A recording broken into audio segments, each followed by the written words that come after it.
That's Gangtok down there, right? Mountains. The highest, the third highest mountains in that direction. And so yeah, let's continue with Exodus chapter 21, verse 18. When men quarrel and one strikes the other with a stone or with his fist, and the man does not die, but takes to his bed, then if the man rises again and walks outdoors with his staff, he who struck him shall be clear. Only he shall pay for the loss of his time, and shall have him thoroughly healed. So right, this is a pretty straightforward, I guess, law. So two people quarreling for whichever reason, drunken quarrel or whichever other kind of fight there's, they either hit you with a fist or you strike with a rock. Now, you know the rock. Well, I guess it's an area where lots of rocks around, and out of anger, the guy picks up a stone and throws a stone or something like that. I mean, the fist is a little bit kind of. So this is not the question. I can't imagine this is like a question where you pick up a rock and you take a rock and you smash his face with a rock. Now, I mean, to hit someone with a fist and smash his head in with a rock is two different levels. Okay, so I think this is more of not fully that kind of it takes his rock and just smash in his face to bash his head kind of in. Because yeah, so but ultimately, if the person doesn't die, so this is a quarrel.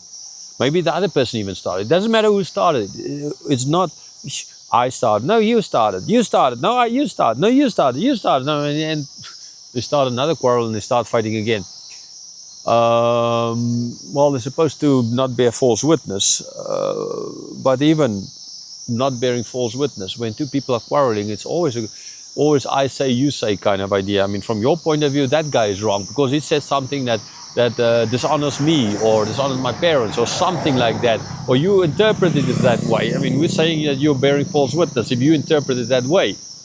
Right? I mean, it's false witness if you know you are interpreting it wrong and you make as if you could have interpreted it right in a different way, right? That would be false witness. But otherwise, in a quarrel like this, both can be right and wrong at the same time. So not to say that they are then in other words, bearing false witness or anything like that. So the point is therefore not here, and they're not trying to clarify ultimately who is the guilty party. They're just saying, well, whoever, the one that is now on his back, hurt, right? Even if it is the one who started it,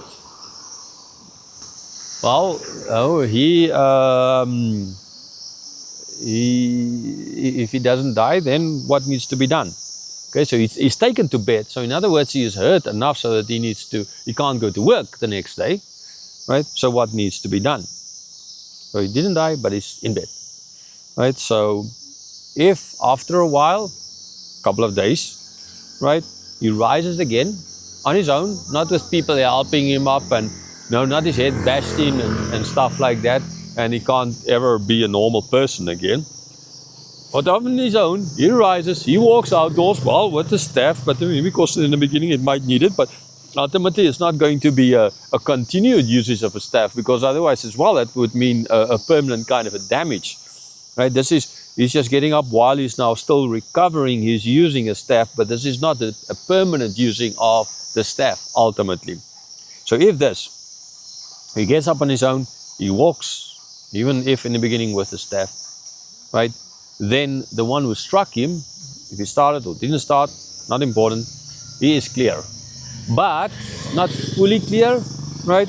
Because he needs to pay for the loss of time. So the guy couldn't go to work for a couple of days, he needs to reimburse him for that, the days lost.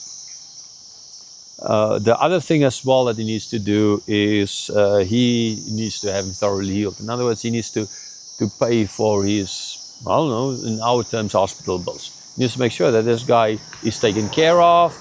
In the days, maybe he needs a doctor, maybe whatever. There's lots of other things that can happen. He needs to make sure that ultimately this person is thoroughly taken care of and is brought to a level where ultimately he can restore and he, pay for his medicine, pay for his hospital bills, all those kinds of things that is ultimately this person ought to do. And so again, the focus is not on who done it, but on the results of. By the way, every here and there you might see a flag going in front of my face. So it's the Buddhist prayer flags up here. Now it kind of makes sense why the flags would be here, because see the way the valley is down there, so the wind would come through the valley, and here is the mountain, so it will come through and then block here into the mountain. So yes, it will be kind of understandably that the wind will blow through, so that there will be these prayer flags up here. Remember I said there's 5 colors. Here's the blue, white, yellow, green and red, different elements, and unity supposedly according to Buddhism. And then the wind blows through the printed prayers or chants, whatever you want to call it. And yeah, well, understandably, I'm not Buddhist, so I'm just explaining how it works. Right, so yes, this is the valley, this is the beauty.